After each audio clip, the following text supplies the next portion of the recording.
Startup for Industry adalah sebuah gerakan Making Indonesia 4.0. Maksud dan tujuan Startup for Industry adalah sebagai berikut.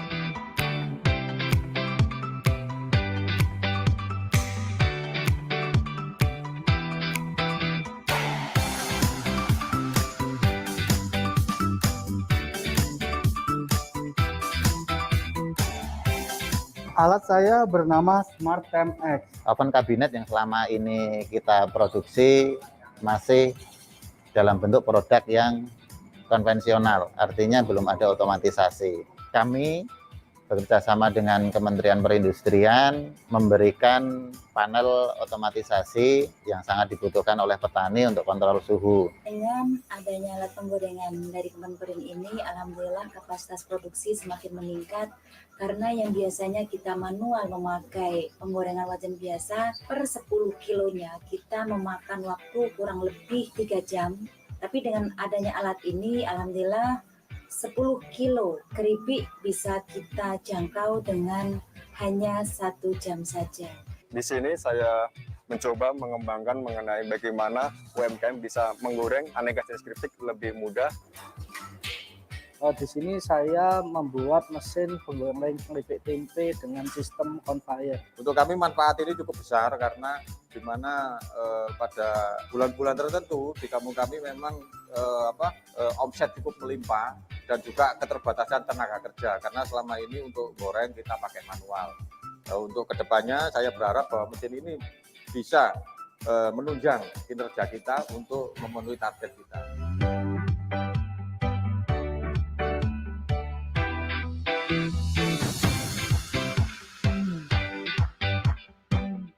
Terima kasih kepada Kementerian Perindustrian yang telah memberi implementasi Industri 4.0.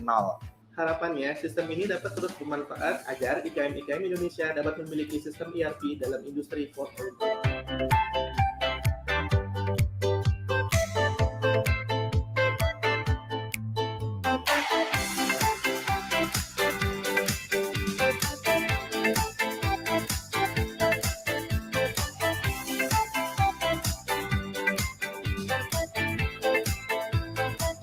Ragam kegiatan 2020.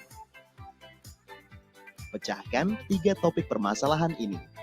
Masa adaptasi kebiasaan baru, efisiensi manufaktur, e-commerce enabler. Penilaian kompetisi startup for industry sebagai berikut.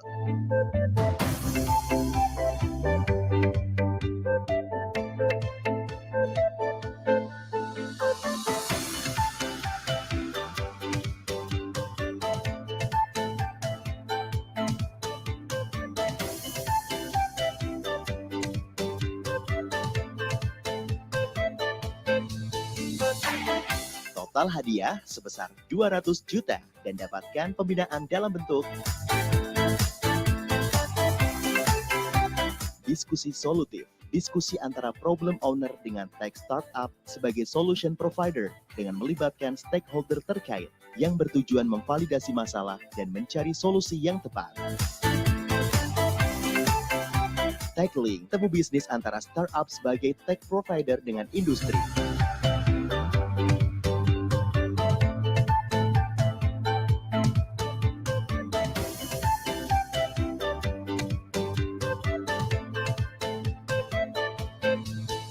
Seminar online untuk mensosialisasikan program Startup for Industry, inovasi startup, dan perkembangan teknologi industri 4.0.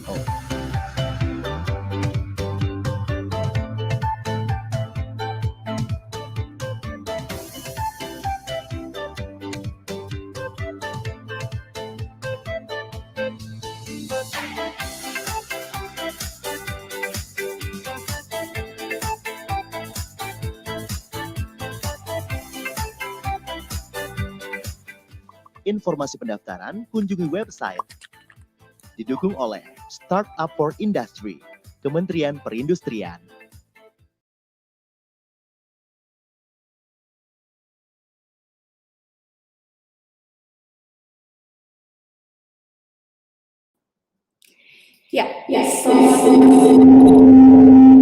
Assalamualaikum warahmatullahi wabarakatuh. Salam sejahtera, Om Swastiastu, Shalom, Namo Buddhaya, salam kebajikan untuk kita semua. Selamat pagi teman-teman semuanya, selamat hari Senin dan selamat datang dalam rangkaian acara Startup for Industry dengan tema membangun inovasi membumi untuk negeri. Ya, di sini sudah hadir ya dari beberapa wilayah dan juga beberapa daerah di Indonesia. Dan sebelumnya perkenalkan, saya Rahmayanti selaku moderator untuk acara hari ini, di mana nantinya dalam kegiatan ini kita akan ada beberapa sesi. Yang pertama akan ada pemaparan materi dari alumni Startup for Industry tahun sebelumnya, lalu dilanjutkan dengan sharing session, dan di akhir kegiatan akan dilakukan keynote speech dari perwakilan Direktorat Jenderal Industri Kecil, Menengah, dan Aneka Kementerian Perindustrian Republik Indonesia.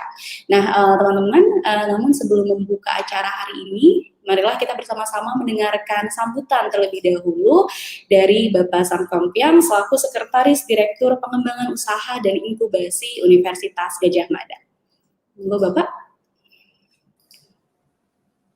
Oke, baik. Selamat pagi semuanya. Terima kasih Mbak Rahma atas kesediaannya untuk memoderatori acara hari ini. Mohon maaf tadi sempat quit sebentar ya. Saya sedang berada sekarang di kantor UGM Science and Technopark yang menjadi rumah bersama bagi inovasi di Universitas Gadjah Mada, yang tentunya program incubation dari Innovative Academy yang nanti para pembicaranya ada Mas Ray di sana dan Mas siapa tadi satu lagi. Dua startup tadi pembicaranya ya. Baik, terima kasih kepada rekan-rekan Bapak Ibu dari Kementerian Perindustrian, ya teman-teman penggiat Startup for Industry, yang tentunya ini merupakan sebuah program yang sangat baik dan perlu kita dukung bersama. Dan Universitas Gadjah Mada sebagai salah satu penggiat entrepreneurship juga di kalangan perguruan tinggi sangat mendukung baik acara ini. Dan mudah-mudahan nanti hasil sharing yang diberikan oleh para penggiat startup dan juga para founder itu juga memberikan semangat kepada rekan-rekan yang lain yang baru memulai atau sedang menjalankan startupnya agar bisa memberikan solusi yang produktif ya, solusi yang produktif sehingga pelan-pelan sebagian dari warga bangsa kita memiliki attitude, ya, memiliki semangat yang baik untuk membangun startup dan memberikan solusi yang berguna bagi bangsa dan negara.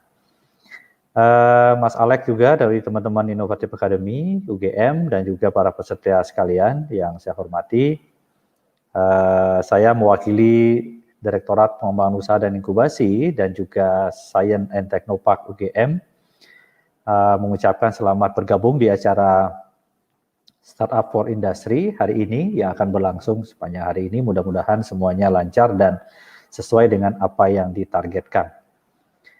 Untuk follow up program selanjutnya, kami sangat mendukung keberlangsungan dari program Startup for Industry ini yang memberikan kesempatan bagi para anak muda, terutama anak muda milenial yang memiliki jiwa entrepreneur, yang memulai aktivitasnya, ya, berani mengambil keputusan untuk membangun startup dan berada di jalur entrepreneurship untuk memberikan sumbangsi kepada bangsa dan negara. Nah, khusus untuk tema kali ini yang memang lebih diarahkan kepada startup yang berbasis tentang pertanian, ya, atau agro, saya kira ini sudah sangat tepat karena memang sudah terbukti di masa pandemi ini startup agro juga menunjukkan perkembangan yang sangat masif, ya, selama masa pandemi, dan juga tentunya startup di bidang kesehatan. Sehingga mudah-mudahan para startup nanti ataupun para teman-teman yang memang memiliki keberanian untuk menguji nyali, ya, untuk membangun startup ini nanti bisa berdiskusi di forum ini, mendengarkan beberapa sharing pengalaman daripada founder dari startup. Nah, perlu saya berikan garis bawah di sini bahwa marilah kita belajar dari kegagalan-kegagalan yang ada dari para startup itu. Karena kesuksesannya tidak bisa ditiru, tetapi kegagalannya itu bisa dijadikan pengalaman supaya tidak mengulangi kembali. Kemudian di program Inovatif Academy yang merupakan bagian tidak terpisahkan dari program inkubasi startup di UGM Science Technopark, memang disiapkan untuk memfasilitasi adik-adik mahasiswa UGM dan juga mahasiswa di sekitar Yogyakarta dan Jawa Tengah untuk bersama-sama kita sediakan platform inkubasi untuk nanti dari tim-tim yang terbentuk ini memang bisa menghasilkan tim yang kuat, kemudian akan nanti berakhir kepada pembentukan entitas bisnis tentunya. Nah, selama masa akselerasi ini yang nanti sudah ada jalinan kerjasama yang baik dari Kementerian Perindustrian, justru sekarang setelah dari kami di dunia pendidikan, perguruan tinggi, dan inkubator ini sudah bisa mengantarkan adik-adik startup ini untuk berani, ya, membentuk entitas bisnis, sekarang saatnya dari Kementerian Perindustrian memberikan akses bagi para startup ini untuk bisa memperbesar dan mengakselerasi apa yang diprogramkan dan menjadi target dari masing-masing startup.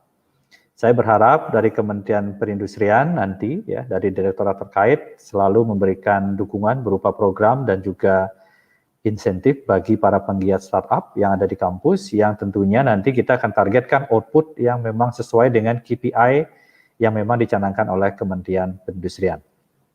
Sebagai catatan, di UGM Science Technopark kita memiliki 5 cloud untuk inovasi.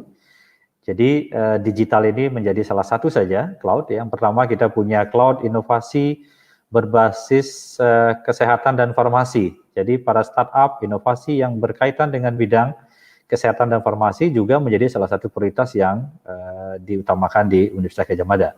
Kemudian yang kedua adalah inovasi di bidang agroindustri. Yang salah satunya ada Mas Ray di Bantu Ternak ini. Jadi itu klaster yang pertama dan kedua. Kemudian yang ketiga ada klaster manufaktur, rekayasa, dan juga IT. Ya, ini adalah memberikan kesempatan kepada mahasiswa-mahasiswa, dosen, dan alumni yang juga akan bergerak di bidang-bidang manufaktur dan IT. Kemudian yang tidak kalah pentingnya juga, yang mungkin tidak secara langsung bersinggungan dengan agro adalah bidang energi baru dan terbarukan. Nah, sekarang pemerintah mencanangkan sudah akan mulai mengarah ke mengganti fossil fuel menjadi biofuel. Ini kita harapkan para startup ini juga mulai menggarap bidang-bidang sektor energi terbarukan. Ya, bisa menggunakan energi listrik, bisa menggunakan energi biofuel dan seterusnya. memanfaatkan sumber-sumber daya alam yang kita miliki. Nah, yang terakhir untuk memberikan kesempatan juga bagi para mahasiswa dan juga dosen di bidang sosio-humaniora, kita juga mendorong startup-startup yang berbasis dengan heritage, ya, art, culture, dan juga sustainability management. Nah, saya kira gabungan dari 5 cloud ini cukup untuk membantu bagaimana Kemenperin bisa menghidupkan kembali iklim startup, ya, mudah-mudahan startup di Indonesia menjadi berkembang pesat, ya, kemudian difasilitasi oleh lintas kementerian. Jadi dari kami, dari Kemendikbud dan juga Kemenristek BRIN berusaha untuk menginisiasi pembentukan startup ini, dan setelah startup ini berhasil diinkubasi, mudah-mudahan dari Kementerian Perindustrian bisa menyalurkan dan memberikan akses yang lebih luas sehingga para startup ini bisa survive dan bisa bertahan dengan waktu yang cukup lama. Atas nama Universitas Gadjah Mada, kami sampaikan selamat webinar dan saling sharing satu sama lain. Mudah-mudahan apa yang didiskusikan hari ini memberikan inspirasi bagi semuanya. Demikian, salam dari Kampus Biru, salam dari Universitas Gadjah Mada untuk semuanya. Selamat pagi. Ya, terima kasih banyak Pak Kompiang atas sambutan yang telah disampaikan. Baiklah teman-teman semua, berlanjut ke acara berikutnya, yaitu presentasi dari alumni Startup for Industry di tahun sebelumnya. Di sini ada 2 startup yang menjadi alumni dari kegiatan Startup for Industry tahun 2018, ada dari Bantu Ternak dan juga Neurabot. Nah, di sini mungkin yang pertama akan dilakukan presentasi dari Bantu Ternak dulu oleh Mas Ray Reski Ananda. Oke, halo Mas Ray, selamat pagi. Halo pagi Ramayanti. Ya, gimana nih Mas kabarnya, sehat? Sehat-sehat, alhamdulillah, semangat hari Senin. Hari Senin semangat ya Mas ya? Iya dong, betul. Semangat. Lagi di sini pesertanya udah lengkap banget nih Mas, dari beberapa daerah, nggak cuma Yogyakarta. Jadi ya, hopefully bisa semangat ya. Oke, di sini Mas Ray ini mewakili dari Bantu Ternak ya Mas ya? Ya, betul. Yes, selaku CEO dan juga founder dari Bantu Ternak. Untuk itu mungkin waktu dan tempat bisa langsung dipersilahkan untuk Mas Ray sharing presentasinya. Monggo. Oke, siap. Thank you.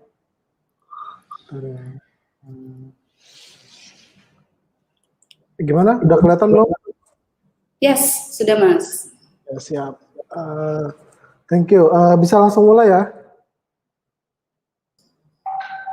Bisa langsung mulai Ramayanti ya? Langsung untuk dimulai. Sip. Oke, terima kasih. Assalamualaikum warahmatullahi wabarakatuh.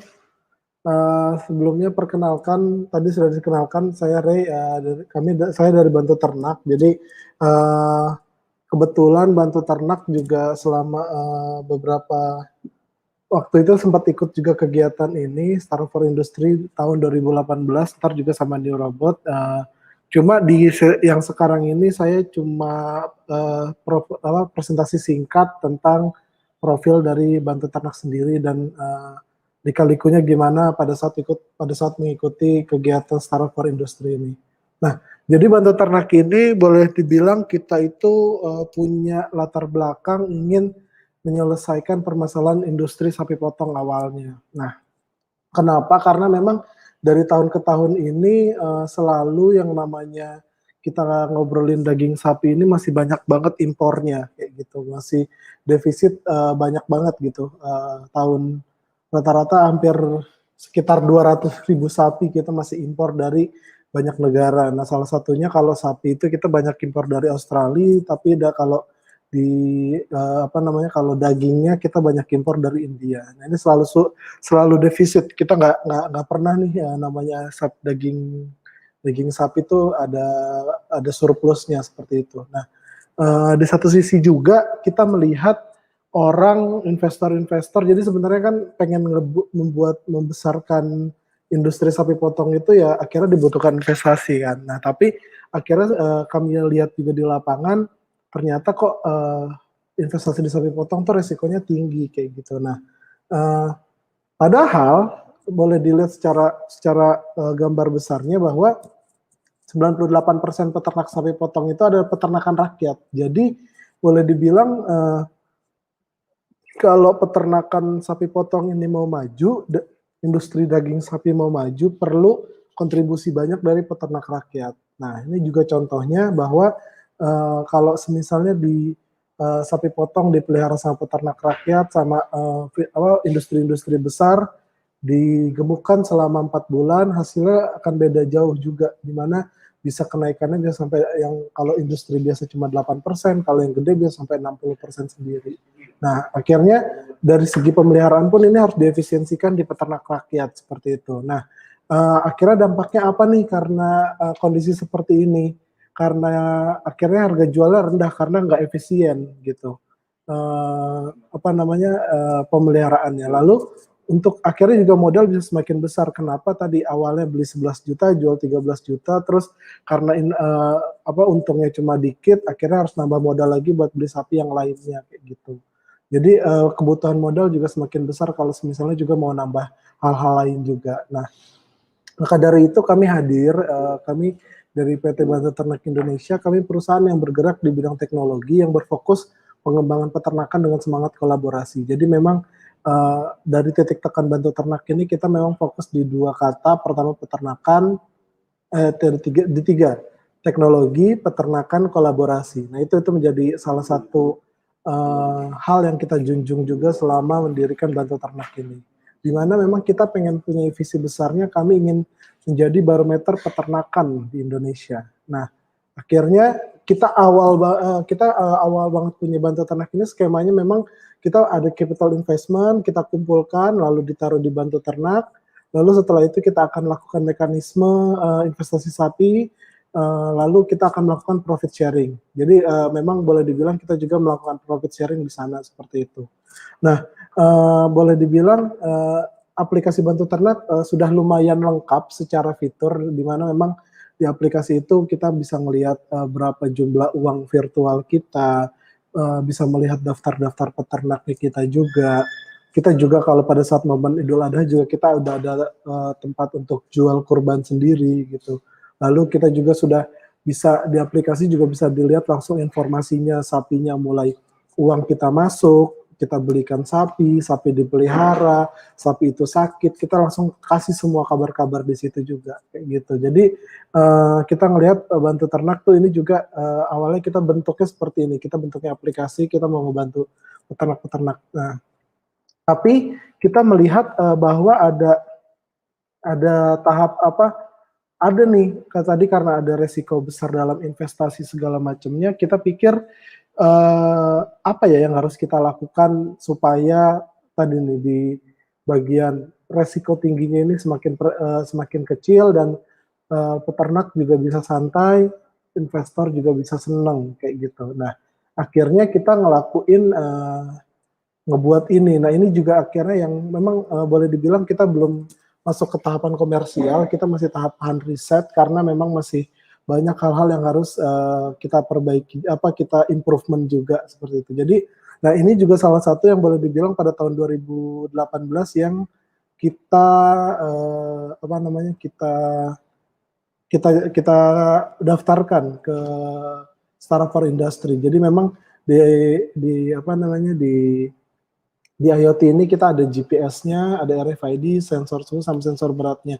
Simpelnya seperti itu, tetapi memang kita punya jangka besar di mana visi besarnya di mana memang kita fokus kita ini alat sederhana, tetapi kita pengen gunain ini alatnya untuk menjadi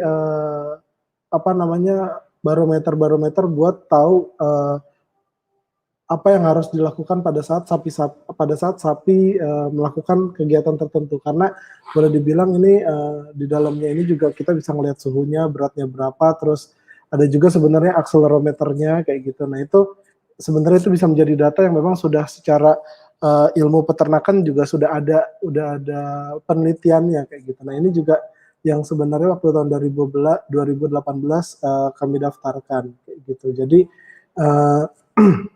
ini yang ngebuat kita coba apakah ini memang akhirnya sementara ini kita masih menggunakan ini untuk internal kita aja sendiri gitu. Jadi masih belum kita kasih ke peternak-peternak lain atau sebagaimana macamnya. Itu udah kita belum ke sana. Ini masih, makanya kita bilang masih tahapan riset karena yang lumayan tricky di sini adalah di sensor beratnya. Kita untuk mengetahui beratnya ini masih lumayan tricky. Jadi itu yang masih kita coba riset tahapan awalnya seperti itu. Nah, akhirnya kita lihat tadi karena memang kita udah bikin alat juga, tapi gimana kita udah bikin aplikasi buat laporan, kita udah bikin alat IoT-nya juga kayak gitu. Nah, terus kita lihat apalagi sih yang mau kita bikin supaya orang jadi percaya sama Bantu Ternak. Kira semua sapi kita kasih asuransinya. Jadi apabila ada ternak-ternak hilang atau mati bisa kita klaim asuransinya. Pendampingan juga akhirnya ini yang menjadi titik kunci selama memang IoT kita masih belum 100% sempurna, kita masih belum bisa menghilangkan pendampingan ini. Jadi pendampingannya memang kalau dengan adanya IoT nanti harapan kita memang kita pendampingannya hanya dari sisi penambah knowledge-nya. Tapi kalau sekarang selain pendampingan kita menambah knowledge ke peternak juga, tapi kita juga ngasih tahu kalau ternaknya sakit, kita juga yang bantu. Kalau ternaknya ada apa-apa, tim lapangan kita juga yang bantu gitu. Nah, ini akhirnya untuk tahu nih kalau perkembangan ternaknya buruk, sakit, atau misalnya ntar kita jual biar nggak rugi semakin besar. Nah, itu juga akhirnya selain itu juga pada saat sebelum kita pemeliharaan kita ngelakuin credit scoring buat peternak-peternak kita juga. Jadi memang itu juga yang menjadi salah satu yang kita lakuin untuk membuat resiko di Bantu Ternak menjadi lebih kecil seperti itu. Nah, tadi yang dibilang sistem peternakan apa yang kita berikan kepada peternak. Jadi memang tadi sebelumnya dari kasih tahu juga kita ngasih pengawasan profesional juga. Kita juga memonitoring pakan, jadi kita untuk pakan-pakan yang memang di luar rumput, kita support dari Bantu Ternak juga. Nah ini yang memang yang kita lagi development juga, yang kita ikutin juga di program Start for Industry, kita monitoring dengan IoT, itu juga menjadi salah satu pain point dari investor, karena memang dari kami kan juga nggak bisa tiap hari ngeliatin perkembangan ternaknya, tapi dengan adanya IoT ini kita bisa jauh lebih sering memantau perkembangan ternaknya kayak gitu. Lalu juga manajemen kandang ini yang kita lakuin juga sama pengawas-pengawas kita. Jadi setiap kita cek, kita lihat kandangnya bagus atau enggak. Dan kualitas sapi ini juga memang sapi-sapi yang kita kasih ke peternak memang sapi-sapi yang sudah kita pilihkan secara kualitas yang bagus-bagusnya seperti itu.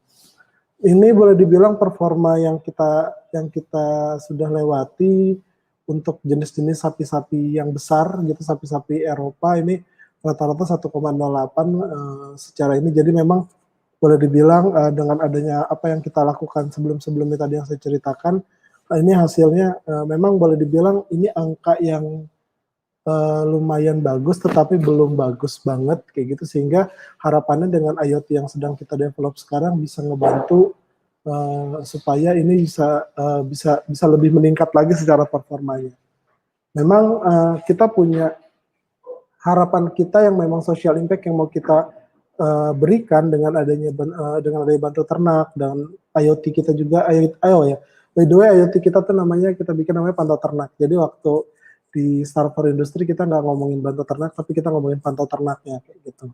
Nah, social impact yang kita harapkan dengan adanya Bantu Ternak dan Pantau Ternak adalah kita pengen mengedukasi masyarakat tentang beternak efektif dan efisien. Nah, harapannya juga efektif efisien ini selain dari sisi manusianya juga kita ikut bina, dari sisi alatnya juga kita coba terus push gitu supaya bisa jauh lebih baik lagi.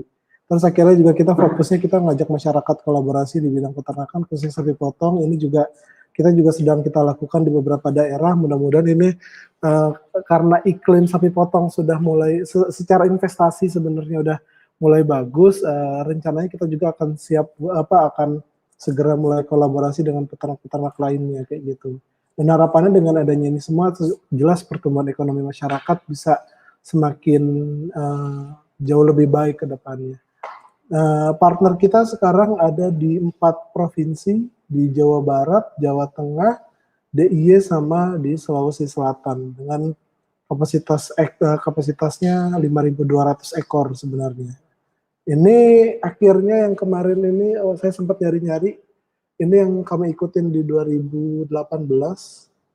bukan saya tapi yang ikutnya ini tim saya juga dulu nih. Bantu Ternak jadi salah satu yang juara di Making Indonesia 4.0 ini tahun 2018. Seperti itu.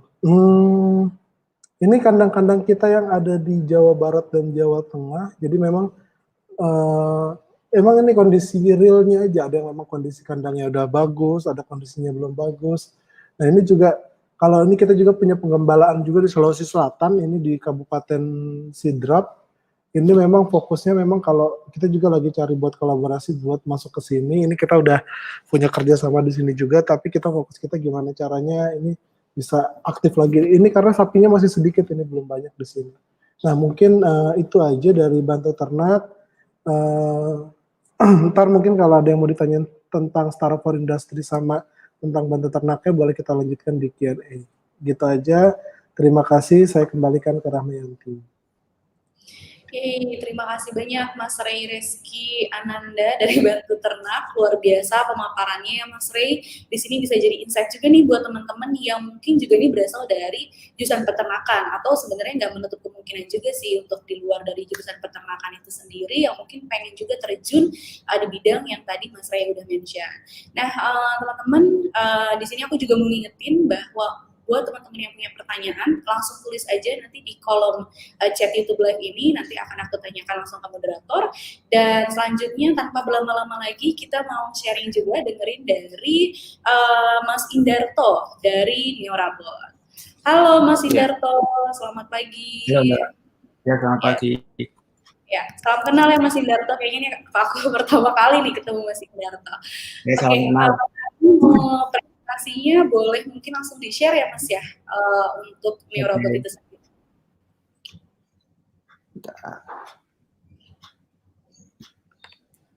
Sudah lihat ya Mbak? Yes, sudah. Aman. Oke. Mungkin saya mulai langsung aja. Assalamualaikum warahmatullahi wabarakatuh. Terima kasih kepada teman-teman dari Innovate Academy UGM dan dari Kementerian Perindustrian dalam rangka launching atau event dari Startup for Industry.id seperti itu. Mungkin saya sedikit introduction tentang Neorabot. Apa sih Neorabot itu? Kepanjangan dari Neorabot sebenarnya kita Neural Robotics, menggabungkan antara Artificial Intelligence, Machine Learning, Deep Learning, and Robotic in the future. Jadi kita memang fokus di bidang digital laboratory platform, khususnya di bidang biotechnology imaging. Jadi semua teman-teman, baik itu scientist, sektor pendidikan atau edukasi, patologi, yang dia biasanya menggunakan mikroskop, itu gimana caranya kita bisa mendigitalisasikan image atau preparat di under mikroskop itu menjadi digital, yang kemudian dikolaborasikan, jadi antar patolog atau antar sains itu dia kolaborasi penelitian, dan image atau data itu disimpan di storage platform Neorabot. Dan akhirnya dataset yang sudah disimpan itu kita build AI algorithm. Banyak case sih, bisa tuberkulosis atau bisa lung cancer, breast cancer dan lain sebagainya. Neorabot sendiri memang terkenalnya di media atau di publik itu di healthcare, tapi sebenarnya kita lebih ke biotechnology imaging. Jadi biotechnology imaging itu bisa di medis, di kesehatan, bisa di agriculture, livestock industry, aquaculture, dan lain sebagainya, yang intinya berkaitan dengan mikroskopis, under mikroskopis, pokoknya berkaitan sama mikroskop. Saya sendiri sih background-nya dari kedokteran hewan, seperti itu. Mungkin di sini saya lebih pada penanganan Neorabot pada pandemi COVID-19 itu apa kontribusinya Neorabot untuk pandemi ini, seperti itu. Kita ada dua solusi yang kita berikan untuk pada pandemi COVID-19. Yang pertama di bidang radiologi, gimana caranya identifikasi COVID-19 seperti consolidation ataupun GGO yang nanti insight-nya itu untuk identifikasi COVID-19 itu kita kasihkan gratis ke teman-teman rumah sakit seluruh Indonesia dipakai radiologi. Jadi ini sih sebenarnya proyek konsorsium dari Kemenristek dan dari BPPT. Kita salah satu pengembang atau company yang mendevelop program COVID-19 ini, seperti itu. Mungkin bisa dicek di TFRIJ19 ID, di situ ada Kemenkes, ada Bio Farma, ada dari Eijkman Institute, ada dari startup seperti Nala Genetik dan lain sebagainya. Nusantik, maaf, dari Nusantik. Jadi solusi yang gimana caranya kita bisa mengakselerasi COVID-19 secara cepat, dan itu produk lokal. Dan Neurobot masuk pada task force AI itu pada divisi ketiga, di mana kita mengelola data-data dari X-ray atau ronsen, dari radiologi, yang di mana penegakan diagnostik itu tidak menggantikan yang sudah ada seperti swab test, rapid test, seperti itu. Karena swab test dan rapid test itu proses clinical atau proses laboratorium yang memberikan insight atau hasil itu sangat lama, bisa 3-5 hari. Sedangkan untuk data CT scan atau X-ray itu langsung saat itu juga. Hitungannya menit, tergantung akses internetnya. Itu untuk solusi kita di bidang radiologi untuk COVID-19. Kalau untuk solusi kita di bidang patologi atau mikroskopi, kita memberikan akses storage untuk teman-teman, baik itu pendidikan, patologi, expertise, patologi, onkologi, dan lain sebagainya.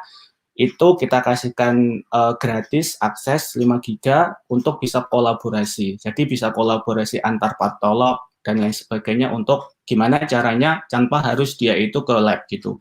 Tetap ada yang di lab seperti asisten labnya seperti itu, tapi dia hanya membuat preparat, tetapi teman-teman yang dia patolog expert yang ekspor itu dia cukup dari rumah bisa mendiagnostik ataupun bisa memberikan saran kepada kasus yang ada di lab. Ini bisa untuk media pendidikan, bisa untuk media penelitian dan lain sebagainya, seperti itu. Mungkin ini atau enggak sejarah kita, milestone kita. Kita berdiri 2018 akhir, kita salah satu inception program dari NVIDIA yang memfokuskan pada solusi AI. Habis itu kita salah satu research and development dari partnership dari Intel, fokus pada hardware yang berkaitan sama objek citra. Kita dua teknologi itu yang selalu kita gunakan untuk kita berikan solusi kepada publik, kepada market, seperti itu. 2019, sebenarnya 2018 ini salah satu kerjasama kita dengan Kementerian Perindustrian, karena kita salah satu pemenang juga untuk Startup for Industry.id. Dan 2019 kita dibantu sama teman-teman Kementerian Perindustrian untuk meluncurkan atau menerbitkan paten, yaitu Digital Laboratory Image Processing #1 in Indonesia with AI Data Driven for Biotechnology Imaging. Kita salah satu pemegang paten tersebut untuk platform pengolahan citra digital. Jadi gimana caranya kita bisa memberikan platform secara profesional untuk teman-teman patologi, pendidikan, ataupun onkologi, dia bisa mempunyai personal laboratori di dalam laptopnya atau PC-nya, seperti itu.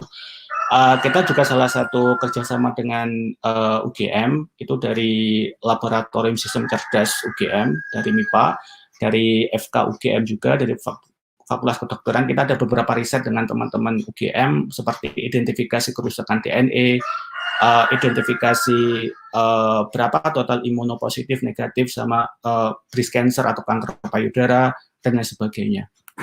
Kita dengan industri, dengan beberapa industri food and beverage seperti Gondowani, Nutrifood, dan lain sebagainya, kita mengidentifikasi berapa total koloni bakteri, seperti itu. Dengan Ciputra Hospital juga, dan masih banyak lagi. 2020 ini kita ada, ini salah satu pencapaian kita yang besar. Kita kerjasama dengan Samsung untuk kolaborasi mendigitalisasikan preparat atau image di under mikroskop menggunakan HP Samsung yang di atas 12 megapiksel, seperti itu. Terus kita salah satu platform untuk media ujian untuk teman-teman patologis, kerjasama dengan Merck. Merck itu perusahaan dari US yang ada di Indonesia, cuman dia produksi obat-obat kanker, di mana kita membuat platform untuk teman-teman patolog yang nanti tersertifikasi menggunakan obat dari Merck, seperti itu. Terus kita menjadi salah satu gugus tanggap COVID-19 di Indonesia yang sudah saya terangkan di awal tadi, kerjasama dengan beberapa komponen atau konsorsium dari BUMN, dari pemerintah, dari swasta, kita salah satunya dari startup, seperti itu. Targetnya kita untuk tahun selanjutnya menjadi pemain di bidang platform laboratorium berbasis citra, khususnya di bidang patologi atau digital mikroskopi, pokoknya berkaitan sama medical imaging ataupun biotechnology imaging with AI technology, seperti itu. Mungkin ini permasalahan yang sangat mendasar di bidang patologi atau mikroskopis di Indonesia, karena di Indonesia itu patolog sangat-sangat sedikit, sekitar 1.500, ada yang ngomong sekitar 1.000, itu nggak tentu, tapi yang paling maksimal itu 1.500, seperti itu. Sedangkan di Indonesia itu berpulau-pulau, kasusnya sangat besar, untuk kanker ini setiap tahun mengalami peningkatan, karena identifikasinya itu masih manual. Jadi ketika, patolog itu hanya terkumpul di Jawa, majority, sekitar 80% itu terkumpul di Jawa. Sedangkan ketika ada case di Sumatera, di Papua dan sebagainya, cancer itu dipotong atau dibiopsi, dibuat preparat, dikirimkan ke contohnya di Jakarta, di Darmais rumah sakit itu, ataupun di rumah sakit di Jogja, itu masih memerlukan waktu yang sangat lama. Supply chain-nya itu sangat-sangat lama. Belum lagi jaringannya rusak, ketika sampai di rumah sakit masih bertumpuk sebelum untuk diidentifikasi oleh patolog. Habis itu dikembalikan lagi ke pulau luar Jawa tersebut, di Papua atau di Sumatera. Itu keburu si pasiennya itu stadiumnya tinggi. Nah, gimana caranya proses supply chain ini kita cut? Jadi dari Papua kita image processing, kita digitalisasikan, bisa berupa capture atau whole slide imaging seluruh lapang pandang. Habis itu patolognya yang di Jawa tinggal di-invite untuk mendiagnostik kasus yang ada di Papua. Itulah secara simpel konsep Neurobot, seperti itu. Makanya kita dengan konsep Neurobot, kita ada dua solusi. Yang pertama MyLab, itu fungsinya untuk mendigitalisasikan, kolaborasi, menyimpan data itu secara digital. Karena preparat itu setelah 1 tahun, di medis itu dihancurin. Kalau di non-healthcare, di peternakan, di kedokteran hewan, di pertanian, itu kurang dari, itu maksimal 1 bulan, itu dihancurin. Nah, itu bagi kita AI company sebenarnya data, seperti itu. Nah, data itu bisa kita manfaatkan untuk kita build AI algorithm, gitu. Nah, data yang sudah tersimpan di MyLab, baru kita build AI. Solusi yang kedua kita yaitu AI, seperti itu.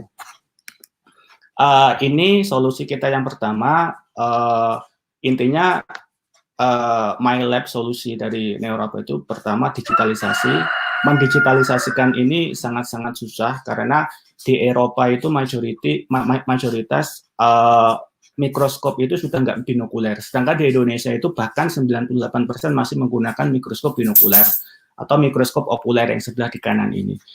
Tapi kalau di Eropa itu sudah menggunakan yang namanya slide scanning mikroskopik. Jadi mikroskopnya kayak PC, kita memasukkan slide gitu banyak, otomatis terdigitalisasikan. Nah, di Indonesia itu masih manual atau konvensional, mata kita dideketin di lensa okulernya. Dan itu sangat capek, kasusnya sangat banyak sekali. Gimana dengan menggunakan mikroskop yang ada, kita upgrade hardware device-nya ini tanpa harus menggantikan mikroskop yang lama atau binokuler.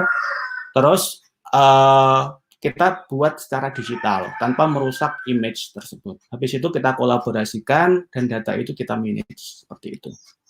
Nah, ini untuk proses digitalisasinya, jadi bisa dipilih yang A sama B itu dia menggunakan mikroskop binokuler, bisa menggunakan HP di atas 12 megapiksel, kita risetnya dengan Samsung, bisa menggunakan konektor, kalau ada di lab itu konektor tinggal dipasangin, nanti kita proses atau kita digitalisasikan, tergantung outputnya pengen whole slide atau berupa capture, seperti itu. Nah, kalau yang mikroscanner robotik ini sedang kita bangun dan ini sistemnya pre-order, ketika teman-teman, mungkin teman-teman ada dari bidang peneliti ataupun edukasi, ini bisa pesan ke kita, ke Neurobot, ini 5 slide tinggal dimasukkan ke dalam hardware kita atau robotik kita, otomatis kita scanning, dan kita proses digitalisasikan dengan secara cepat, seperti itu. Nah, ini untuk UX, UI UX-nya di tampilan kita di MyLab platform. Jadi nanti datanya tersimpan secara otomatis, kita arsipkan seperti itu. Jadi seolah-olah kita sebagai peneliti mempunyai digital laboratory personal seperti itu. Terus habis itu kita bisa kolaborasikan. Contoh ini imunopositif, negatif dan lain sebagainya. Contoh breast cancer atau lung cancer. Saya posisi di Jogja dengan klien saya posisi di Jakarta, kita bisa kolaborasi di situ seperti itu. Nah, ini solusi kita yang kedua di bidang AI. Ini fokusnya hanya AI saja. Intinya AI di kita tidak menggantikan human atau nggak menggantikan expertise seperti itu. Tapi gimana caranya kita mengkolaborasikan antara human intelligence, kecerdasan manusia seperti patolog, expertise di bidang bioteknologi dengan artificial intelligence seperti itu. Karena seperti menghitung imunopositif, negatif ataupun kasus lung cancer dan lain sebagainya sangat lama. Nah, gimana caranya AI itu bisa mempercepat proses dan nantinya keputusan diagnostik ataupun keputusan akhir tetap dipegang oleh expertise seperti itu. Ini di dalam platform kita, jadi untuk memproses data itu menjadi AI algorithm, jadi pihak patologi ataupun pihak ekspertis itu melakukan anotasi data atau pelabelan. Jadi ini seperti contohnya imunopositifnya yang mana, negatif yang mana, habis itu di-save atau diekspor ke JSON kita, nanti kita proses atau kita build AI algorithm sesuai keinginan klien, seperti itu. Jadi nggak usah menggunakan platform pihak ketiga, jadi langsung menggunakan platform Neurobot, tinggal login atau register, dan langsung bisa dipakai. Dan ini yang kita kembangkan dengan Pathology Anatomy Laboratorium di UGM. Jadi yang paling kiri itu tidak menggunakan AI, konvensionalnya itu menghitung manual yang tanpa AI. Yang versi 1 ini yang sudah kita kembangkan sedang dipakai teman-teman patolog untuk penelitian. Sedangkan yang versi kedua, yang terakhir ini versi deep learning kita. Jadi dia bisa membaca area sel kankernya seperti imunopositif, negatif, limfoma dan sebagainya, total imunopositif dan lain sebagainya. Dan ini harapannya bisa dipakai teman-teman patolog untuk mempercepat proses diagnostik ataupun proses penelitian seperti itu. Yang intinya tidak menggantikan patolog, tapi gimana caranya AI ini bisa kolaborasi, dapat membantu teman-teman di bidang medis seperti itu. Nah, ini solusi kita di TFRIC 19, ini solusi untuk COVID-19 di bidang radiologi. Kita menggunakan data CT scan dan X-ray kerjasama dengan Kemenkes. Jadi data-data dari pasien COVID maupun non-COVID dan lain sebagainya, kita mining datanya tersebut, kita tagging, yang men-tagging itu teman-teman dari radiolog, ini yang bisa mengakses hanya teman-teman radiolog, seperti itu. Jadi intinya data dari X-ray ataupun CT scan itu kita training pakai algoritma AI, di mana ketika data CT scan itu dia banyak layer atau banyak slice, istilahnya slice. Jadi satu pasien itu bisa sampai 300 sampai 500 slice. Jadi kayak 3 dimensi seperti itu. Nah, itu kita proses AI. Terus habis itu kalau X-ray itu hanya sebagian lapang pandang aja sih, 2 dimensi gitu aja. Jadi gimana caranya dari seluruh lapang pandang, baik itu CT scan atau X-ray, untuk menentukan, mengidentifikasi sebelah mana GGU-nya, sebelah mana consolidation-nya. Nanti ketika kita sudah memberikan insight atau solusi itu kepada radiolog secara cepat dapat menentukan kalau ini dia menderita COVID-19, seperti itu. Nah, yang merah ini dia consolidation-nya, yang kuning itu dia GGU-nya, seperti itu. Ini kalau kita buka dia kayak 3D seperti itu. Kita naikkan, kita bawahkan, seperti itu. Mungkin seperti itu, nanti bisa sharing aja sih selanjutnya. Sekian, Mbak. Ya, terima kasih Mas Indarto. Ya, luar biasa nih ya. Neurobot juga sendiri merupakan startup yang sudah memiliki hak cipta ya Mas ya, di bidang platform laboratorium pemrosesan digital dengan teknologi artificial intelligence. Tadi juga udah di-mention ya, untuk solusi teknologi yang mudah dihasilkan dari Neurobot sendiri, ada MyLab dan juga AI Lab itu sendiri, dan sudah sekarang fokus ke task force juga ya untuk penanganan COVID-19. Yes, keren banget Neurobot. Oke, mungkin ini sesi yang ditunggu-tunggu, Mas Ray dan juga Mas Indarto. Kita akan sharing session. Mungkin kita akan tanya jawab dulu nih, karena banyak juga mungkin peserta yang tertarik untuk mengikuti Startup for Industry di tahun ini. Dan kebetulan Mas Ray dan juga Mas Indarto ini merupakan alumni dari Startup for Industry tahun 2018 ya. Mungkin bisa diceritakan pengalamannya gitu Mas, kayak ngapain aja di Startup for Industry, bagi teman-teman di sini juga mungkin kepo, lalu feedback yang diberikannya seperti apa, ngembangin apa, dan juga benefit yang bisa didapatkan dari kegiatan ini seperti apa. Mungkin pertama Mas Ray dulu bisa sharing. Sharing ya. Bagi-baginya gimana? Takutnya aku ntar ngomong Mas Indarto nggak banyak lagi ngomongnya ya. Setengah-setengah aja ya Mas ini ya. Oke, setengah-setengah aja kalau mungkin Mas Ray di sini bisa jelasin dulu nih ngapain aja dan dapat feedback apa aja dari kegiatan Startup for Industry ini. Oke, jadinya kan mungkin memang berbeda, sangat berbeda jauh gitu antara kami Bantu Ternak sama Mas Indarto di Neurobot, karena kalau Neurobot memang full AI banget nih, itu kalau kita memang tadi saya udah ceritakan bahwa kami itu sebenarnya bukan produk utama kita kayak gitu, kita itu produk penunjang kita supaya produk utama kita bisa support kayak gitu. Nah, kalau kita waktu saya, jadi mungkin ini bisa jadi sudut pandang yang beda ya. Kalau saya sebagai orang, jadi pada saat daftar itu mungkin belum sampai wah banget lah gitu. Oke, jadi pada saat itu tuh saya daftar ke Startup for Industry, ya udah masukin segala macam, ternyata akhirnya dapat pemberitahuan bahwa Bantu Ternak tuh pakai produk Pantau Ternak itu lolos, dan akhirnya kita ke Jakarta. Nah di Jakarta itu memang dikasih banyak materi, jadi memang akhirnya di sana tuh dikasih ngebawa juga orang-orang expert juga di bidang teknologi gitu. Jadi orang teknologinya dibawa, ada orang bisnisnya juga, ada juga orang dari venture capital juga ada waktu itu kalau nggak salah. Nah jadi memang kita dikasih paket lengkap tuh pada saat awal-awal di sana. Jadi dikasih kayak ya beberapa materi lah kayak gitu. Nah terus akhirnya selama di sana, ya udah akhirnya presentasi, dan presentasinya pun dapat judges yang memang boleh dibilang sangat concern di bidang ini. Jadi memang kalau menurut saya buat orang-orang yang memang sudah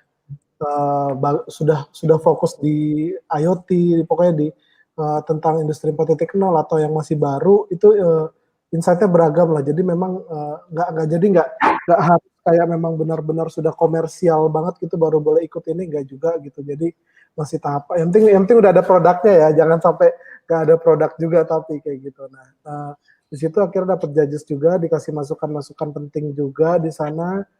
Asik juga secara acaranya kayak gitu-gitu sih paling kalau dari saya. Mungkin Mas Indarto nambahin Mas. Iya, kalau dari Neurobot sendiri sih yang mungkin ini sih yang pertama channeling. Jadi sama teman-teman Kementerian Perindustrian yang utama diakseskan ke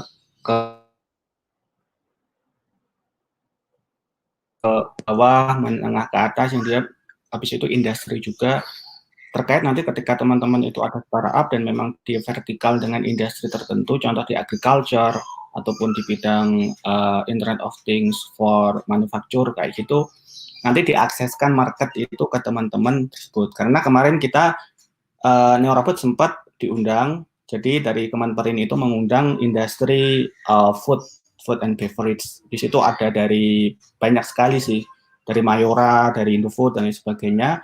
Kita nanti presentasi dari startup, dan itu sangat-sangat potensial ketika teman-teman nanti bisa kolaborasi dengan Startup for Industry. Itu yang pertama. Terus yang kedua, pastinya teman-teman ketika ada solusi ataupun servisnya di bidang deep tech, contoh di Internet of Things ataupun robotik ataupun AI gitu yang memang harus dipatenkan dan itu belum ada di Indonesia, itu bisa dibantu sama teman-teman Kemenperin untuk lebih cepat dan nanti difasilitasi dan lain sebagainya, seperti itu. Terus yang ketiga ya pastinya hadiah gitu. Ya, kalau teman-teman nanti menang mendapatkan hadiah, tapi itu bukan yang utama. Tapi minimal teman-teman ada akses ke kementerian, mempunyai portofolio. Nanti yang terpenting itu bisa diakseskan marketnya ke portofolionya dari Kemenperin, karena dia kan punya seluruh portofolio industri se-Indonesia. Itu sih. Terus kalau untuk NeoRobot sendiri sebenarnya kita bukan AI company full, tapi kita sebenarnya misi kita sih menghadirkan digital laboratory, image processing atau pengolahan citra ke teman-teman patolog, pendidikan, onkologi dan lain sebagainya. Untuk kolaborasi, untuk digitalisasi, untuk penyimpanan data. Sebenarnya itu bukan AI company full sih. AI itu hanya sebagai asisten support system aja. Mungkin itu klarifikasinya dari NeoRobot. Jadi kita bukan AI company full, seperti itu. Oke, terima kasih jawabannya Mas Rey dan juga Mas Indarto. Tadi udah komplit sih ya untuk feedbacknya dikasih apa, kasih hadiah juga, terus benefitnya juga bisa disalurkan ya ke mitra-mitra dari Kementerian Perindustrian itu sendiri untuk facilitating dari teman-teman startup. Nah, mungkin kalau satu pertanyaan dari saya pribadi, ini hal paling berkesan dari Mas Rey dan juga Mas Indarto selama mengikuti kegiatan startup for industry di tahunnya Mas Rey dan Mas Indarto. Mungkin Mas Rey dulu? Ya, kalau saya sih jelas ya, karena selama ini mungkin kalau ikut kegiatan-kegiatan itu, biasanya saya tuh kegiatannya yang memang kumpulnya tuh sama startup-startup yang biasanya juga sama, apps, web, segala macam. Nah, pada saat kemarin itu, saya akhirnya ketemu tuh sama teman-teman yang memang rata-rata produknya hardware gitu kan, hardware, ya segala macamnya tadi. Nah, jadi memang itu jadi kayak pengalaman baru saya gitu, jadi melihat punya networking baru dan memang mungkin sangat menarik lah rata-rata ide-ide yang masuk di sana. Jadi saya banyak belajar juga dari teman-teman peserta-peserta yang lain kayak gitu. Jadi sebelumnya cuma mungkin ya itu tadi ketemunya teman-teman yang bikin apps, bikin web. Sekarang bikin sampai deep tech gini tuh jadi kayak pengalaman berharga banget buat saya pribadi sih. Jadi kalau biasanya juga kalau ada nanya apa-apa tentang deep tech akhirnya saya nanya-nanya teman-teman yang ada di peserta-peserta lain ya kayak Indarto juga sama yang lain-lain juga. Itu sih. Jadi saya ngelihat network saya yang pada saat saya masuk ke sini tuh kelihatan fresh banget sih buat saya pribadi kayak gitu, dan akhirnya saya bisa belajar banyak sih di kegiatan Indonesia for Startup for Industry ini sih. Itu sih kalau dari aku sih Ramayanti. Oke. Ini dapat networking-nya juga lebih diverse ya Mas Rey ya. Ya. Mas Rey yang fresh ini kayak sesuatu yang luar biasa. Nah, lanjut ke Mas Indarto, mungkin pengalaman yang berkesan nih seperti apa nih Mas selama mengikuti Startup for Industry? Kalau saya sih yang pertama kita bangga sama produk lokal gitu. Bahwasanya kita dari Indonesia lokal bisa membangun solusi yang mana dibantu atau dibina sama teman-teman dari Kementerian Perindustrian gitu. Karena banyak juga dari luar sana, dari mungkin dari beberapa visi venture capital, dia mempunyai inkubator dan sebagainya, dia datang ke Indonesia, dan ada beberapa teman-teman kita sebagian ikut di akselerator atau di acara tersebut, tapi oke gitu, itu nggak masalah bagi teman-teman startup. Tapi yang paling penting dari Kementerian Perindustrian ini sangat mendukung dari produk-produk lokal atau startup lokal yang dimana bisa dibantu akselerasi seperti itu. Itu sih mungkin yang yang dari NeoRobot rasakan seperti itu. Oke, terima kasih Mas Rey dan Mas Indarto.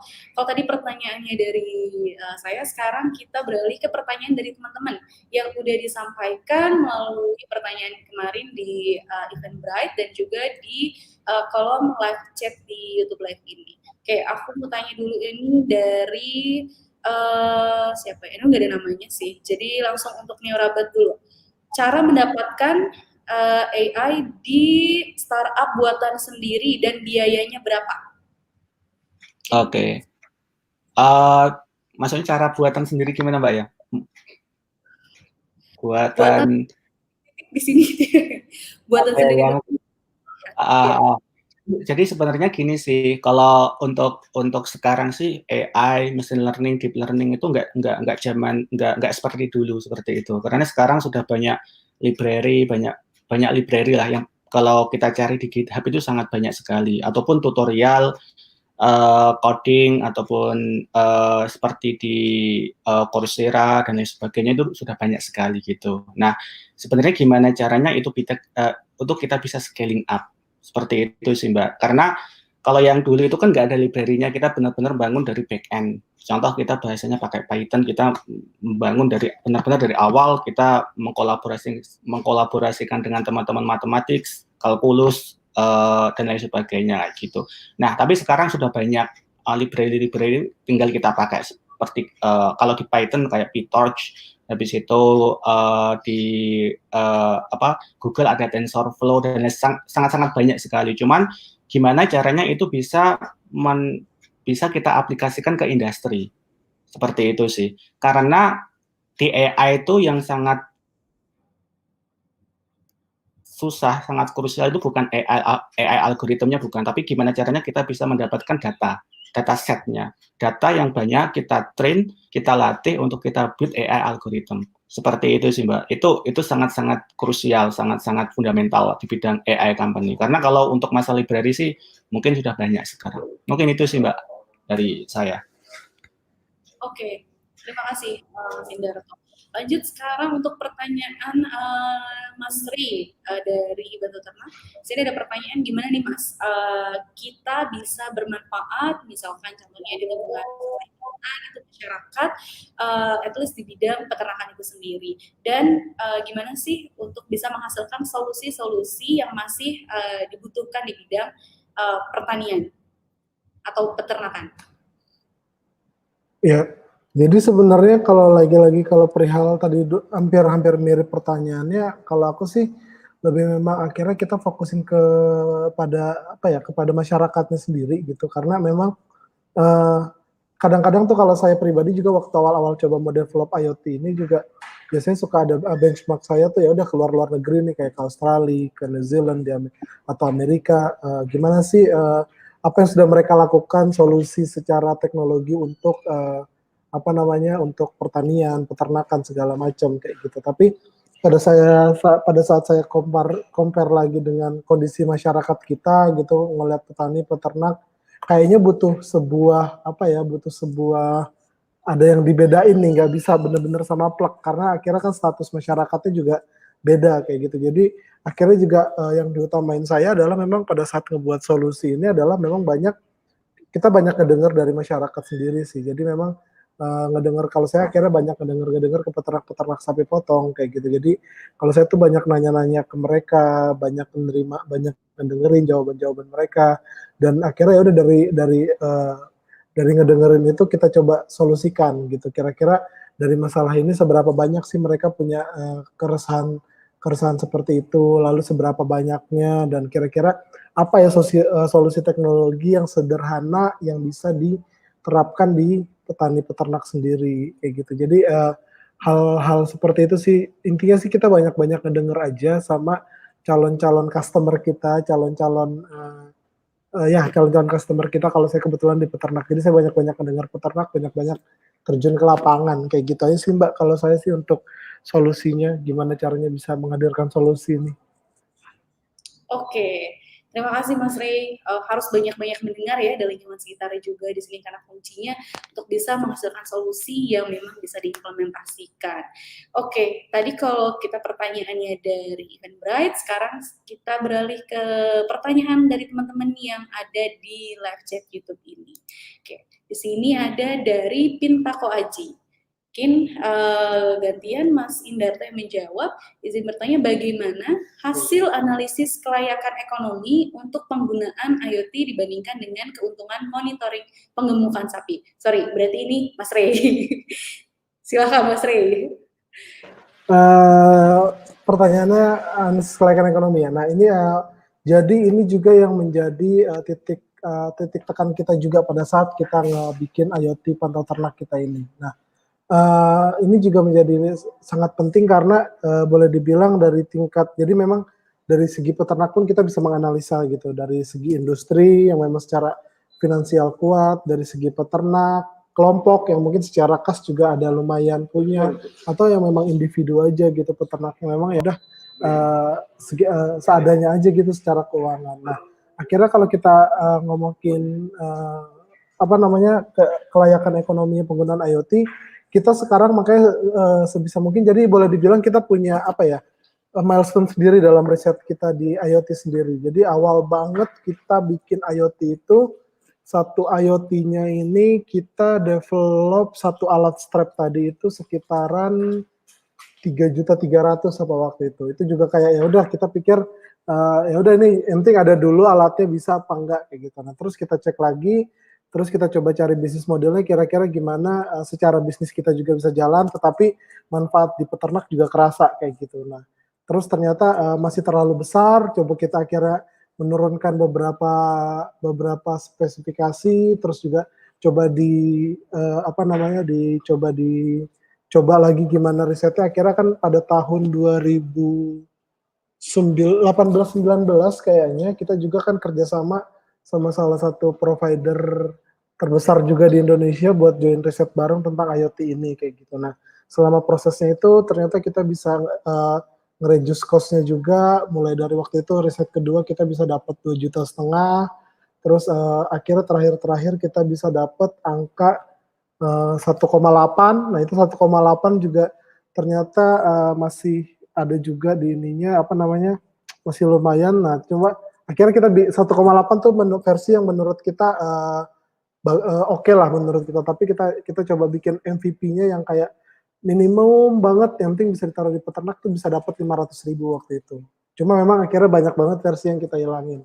Nah tapi lihat dari situ semua, akhirnya versi 1,8 pun kita bisa bikin bisnis modelnya ke peternak. Kayak akhirnya waktu secara hitungan ekonomi peternak tuh cuma ngeluarin 1.000 sehari dengan asumsi ya, jadi memang juga jadi nyewain alatnya itu. Jadi itu makanya sebenarnya kita juga sangat memikirkan gimana alat IoT kita bisa diakses dengan mudah, tapi secara apa namanya, secara ekonomi juga layak digunain gitu. Nah akhirnya memang dengan adanya seperti ini, pengemukan sapinya ini bisa digantikan juga dengan alat tersebut kayak gitu. Cuma memang akhirnya yang kita sekarang lagi mau coba improve lagi adalah tadi, dengan harga segitu gimana caranya mungkin dari segi softwarenya bisa jauh lebih diimprove lagi, karena dari hardware kita udah coba usaha gimana caranya secara cost bisa kecil terus kayak gitu.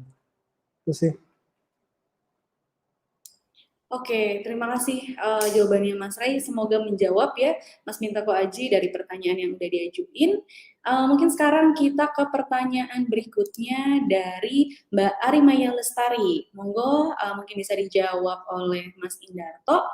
Mbak Ari nanya bagaimana agar usaha startup bisa tetap eksis di masa pandemi? Adakah kendala dan bagaimana mengatasinya? Monggo Mas. Iya. Maaf agak noise ya Mbak ya, ada suara-suara ayam atau suara adzan di belakang.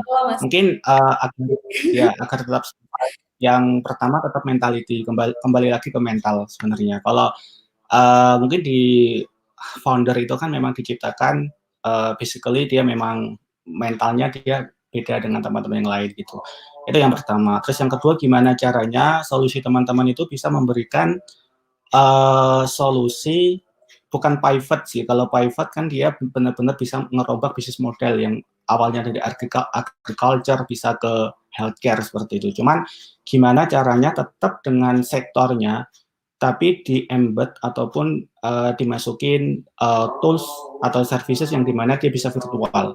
Contohnya di Neurabot seperti itu. Kita sebenarnya di digital pathology itu nggak ada kepikiran ada pandemi itu enggak. Karena selama ini kan bisa kolaborasi, oke, kita nggak melihat itu dari sisi COVID-19 enggak, tapi akhir-akhir ini karena ada COVID-19 kita berikan services seperti 5 GB free akses untuk teman-teman patolog, untuk teman-teman edukasi, biar dia itu tetap bisa meneliti bersama, bisa saling mendiagnostik, memberikan rekomendasi, ataupun bisa untuk media pendidikan, khususnya di bidang digital laboratory. Seperti itu sih. Jadi ketika teman-teman itu ada bisnis yang sudah jalan, atau ada bisnis model yang sudah dilakukan, baik itu di agriculture, di aquaculture, di bidang on demand apapun, nah itu perlu diberikan embed semacam gimmick gitu, gimmick yang dimana di situ ada respon COVID-19 for livestock industry atau agriculture, seperti itu. Solusinya terserah teman-teman, yang intinya bisa virtual, bisa kolaborasi, nggak harus dia itu face to face, seperti itu sih. Baik itu nanti platformnya pakai Google Meet atau dia pakai yang berbayar kayak Zoom, terserah gitu ya. Yang terpenting gimana caranya itu bisa benar-benar dipopularitaskan, seperti itu, biar bisa tetap eksis sih. Kayak gitu sih Mbak, mungkin dari saya. Oke, terima kasih Mas. Semoga menjawab pertanyaannya ya Mbak Ari. Mungkin ini pertanyaan terakhir dulu untuk dijawab oleh pembicara dari Mas Ferry. Nah, di sini Mas Ferry tanya, mungkin ini bisa dijawab oleh Mas Ray, kondisi ekonomi di daerah saya bagaimana untuk bisa mengajak masyarakat setempat agar bisa berkolaborasi dalam meningkatkan UKM peternakan. Di sini pertanyaannya bagaimana sih Mas gitu untuk bisa mengajak dan meyakinkan masyarakat sendiri untuk bisa berkolaborasi, berkembang bersama dalam mengembangkan perekonomian masyarakat dengan UMKM. Kira-kira begitu. Mungkin ada advice yang kasih dari Mas Ray? Siap.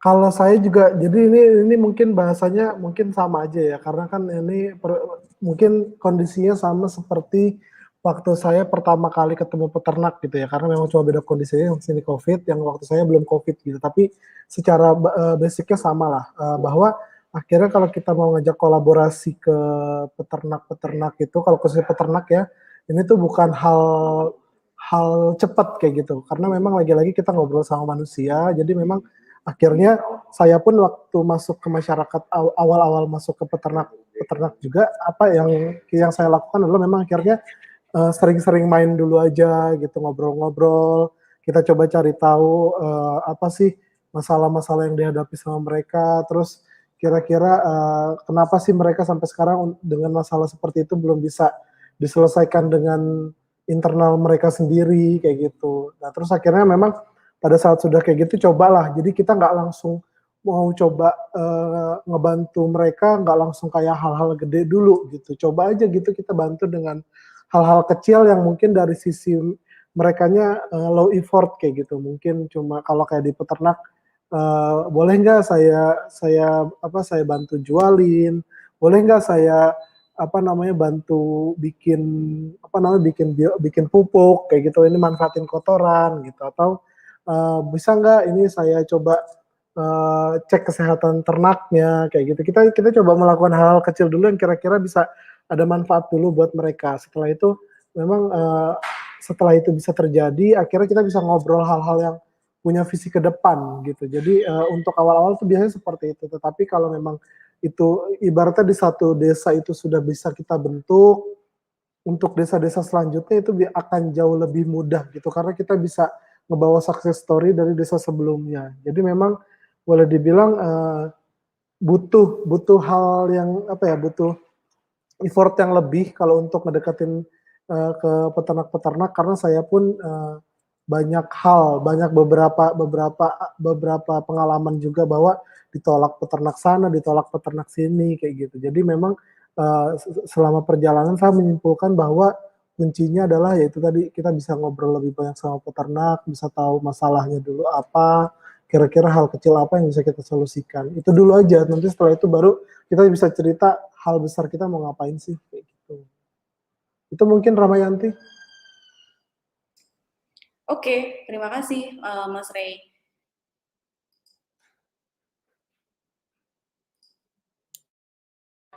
Startup for Industry adalah sebuah gerakan Making Indonesia 4.0 Maksud dan tujuan Startup for Industry adalah sebagai berikut.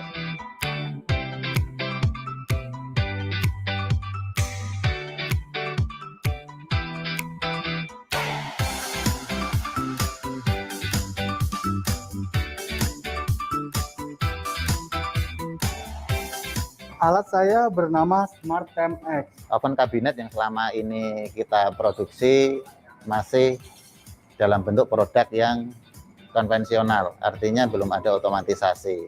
Kami bekerjasama dengan Kementerian Perindustrian memberikan panel otomatisasi yang sangat dibutuhkan oleh petani untuk kontrol suhu. Dengan adanya alat penggorengan dari Kemenperin ini, alhamdulillah kapasitas produksi semakin meningkat karena yang biasanya kita manual memakai penggorengan wajan biasa per 10 kilonya kita memakan waktu kurang lebih 3 jam. Tapi dengan adanya alat ini, alhamdulillah 10 kilo keripik bisa kita jangkau dengan hanya 1 jam saja. Di sini saya mencoba mengembangkan mengenai bagaimana UMKM bisa menggoreng aneka jenis keripik lebih mudah. Di sini saya membuat mesin penggoreng keripik tempe dengan sistem conveyor. Untuk kami manfaat ini cukup besar karena di mana pada bulan-bulan tertentu di kampung kami memang omset cukup melimpah dan juga keterbatasan tenaga kerja karena selama ini untuk goreng kita pakai manual. Untuk kedepannya saya berharap bahwa mesin ini bisa menunjang kinerja kita untuk memenuhi target kita.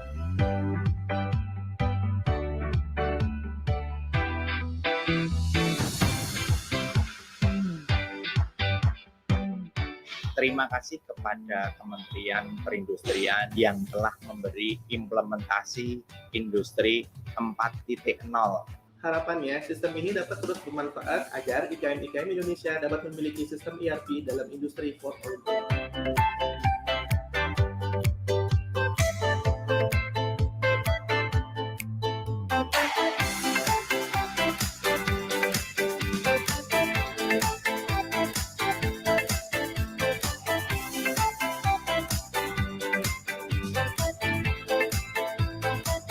Ragam kegiatan 2020.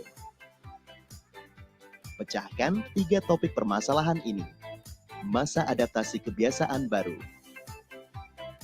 Efisiensi manufaktur. E-commerce enabler. Penilaian kompetisi Startup for Industry sebagai berikut.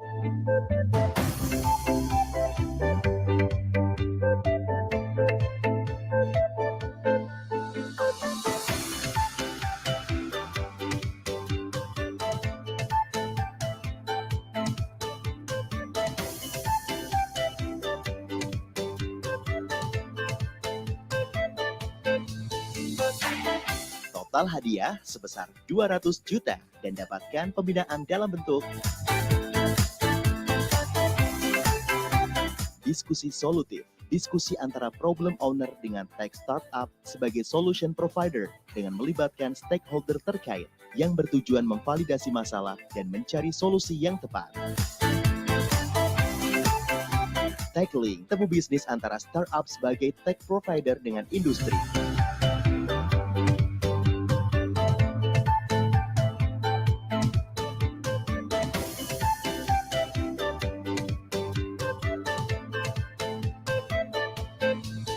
Seminar online untuk mensosialisasikan program Startup for Industry, inovasi startup, dan perkembangan teknologi industri 4.0.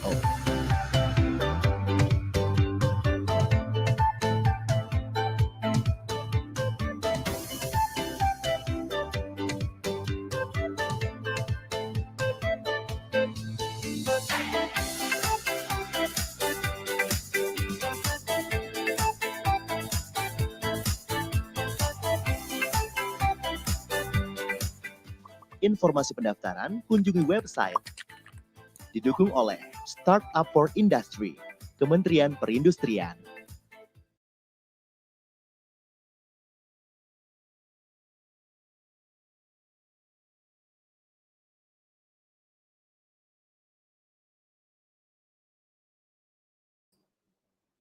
Ya, tadi sudah menonton nih teman-teman videonya. Kita berlanjut lagi ke acara berikutnya.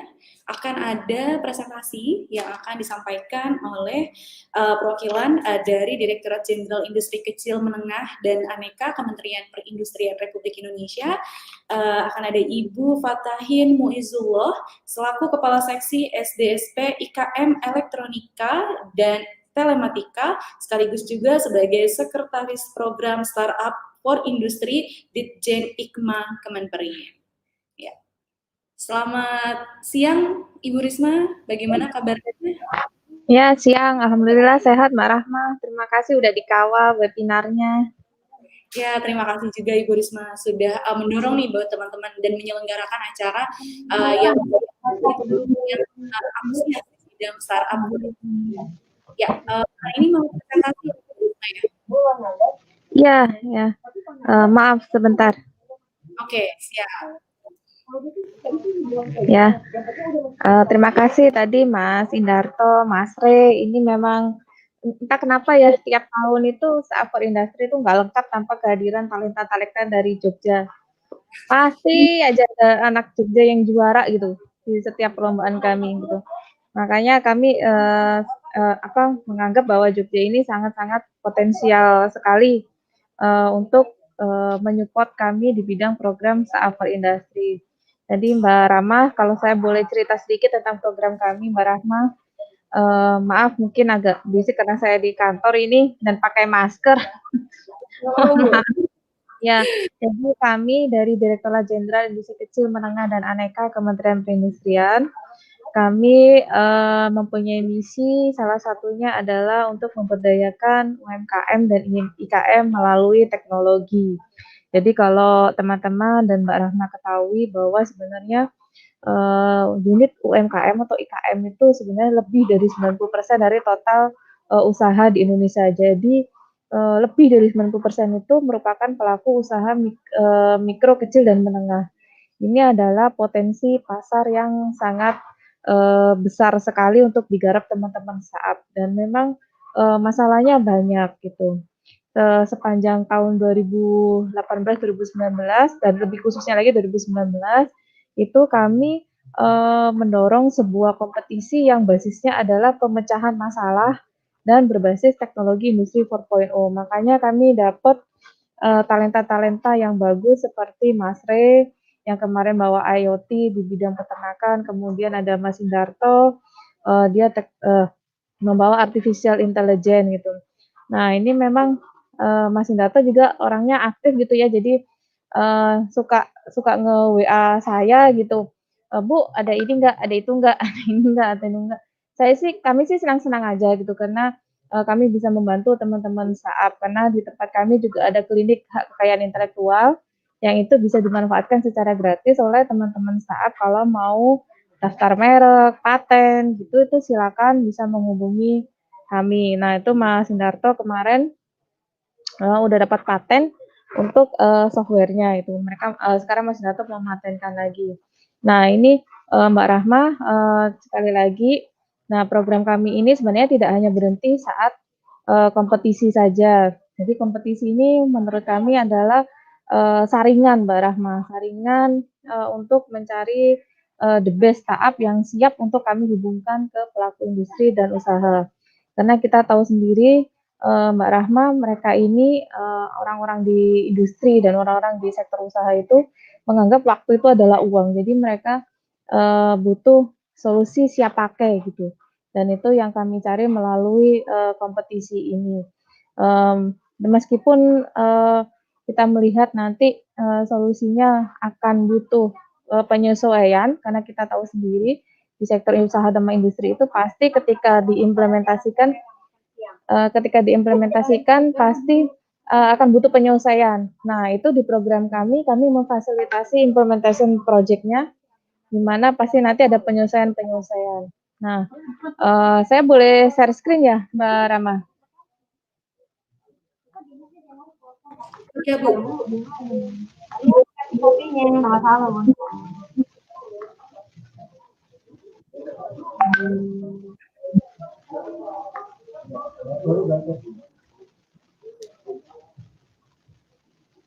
Nah, Ini kalau saya boleh bocorkan nih program kami, nah ini dia nih. Jadi Sapo Industri itu sebenarnya teman-teman ini adalah sebuah gerakan Make Indonesia 4.0 dengan solusi teknologi dari Tech Startup Indonesia. Kita ingin Make Indonesia 4.0 itu di-make benar-benar oleh Tech Startup dari Indonesia. Bukan kita mau Make Indonesia 4.0 tapi tech providernya dari luar Indonesia. Nah itu tadi yang concernnya Mas Indarto juga gitu. Apalagi Mas Indarto berurusan dengan AI, di mana data itu sangat penting untuk ada di Indonesia atau kedaulatan data di Indonesia. Nah ini kita concern di situ bahwa kita ingin mewujudkan Make Indonesia 4.0 dengan solusinya dari anak-anak Indonesia sendiri. Jadi kita ingin membentuk ekosistem solusi teknologi industri 4.0, menjembatani kebutuhan industri dan masyarakat dengan tech provider. Untuk apa ini? Kita ingin mengakselerasi teman-teman startup ini sebagai problem solver bagi industri dan masyarakat. Kemudian ini Mbak Rahma yang terpenting dan teman-teman, kita ingin mengimplementasikan teknologi di industri, khususnya industri kecil menengah. Mereka ini jumlahnya lebih dari 97% unit usaha industri di Indonesia. Dan kemudian kita ingin mensosialisasikan penggunaan teknologi karya anak bangsa. Nah, ini ada beberapa capaian kami, teman-teman sekalian. Itu sudah ada 220 yang ikut kompetisi, finalisnya yang kami ambil 33, termasuk diantaranya Mas Rey dan Mas Indarto. Total hadiah yang diberikan 590 juta, dan ada 15 proyek implementasi yang telah diselesaikan di tahun 2019, dan ada 26 hubungan B2B antara IKM dengan antara startup dengan pelaku industri. Nah, ini semua, ini contoh-contoh implementasi proyek berbasis industri 4.0 yang kami kerjakan. Jadi jangan mengira kalau industri 4.0 itu jauh dari UMKM atau IKM. Kami di Sapo Industri ini mencoba mengimplementasikan industri 4.0. Jadi industri 4.0 bukan diawang-awang lagi. Itu ada implementasi OEE dan digital QC based on IoT. Kemudian di fermentasi kopi juga ada, kita embed IR VR di mesin buatan pelaku IKM, kita integrasikan automation controller ke mesin teknologi tepat guna, kemudian kita mengimplementasikan cloud ERP ke pelaku IKM. Nah ini tema program tahun ini kita mengambil Indonesia percaya diri dengan teknologi dalam negeri. Dengan adanya wabah ini kita jadi mengetahui bahwa masing-masing negara harus berdiri sendiri dengan kemampuan yang mereka miliki dari dalam negeri. Ini kemarin kita lihat pas ketika wabah itu ada yang berebut APD, berebut masker, entah lagi ada berebut vaksin nanti. Nah ini makanya penting kalau Indonesia harus berdaya dengan teknologi dalam negeri gitu. Nah ini pilar dalam program Sapo Industri. Jadi teman-teman kalau bergabung di ekosistem Sapo Industri, ini yang kami rintis dan akan terus kami kembangkan.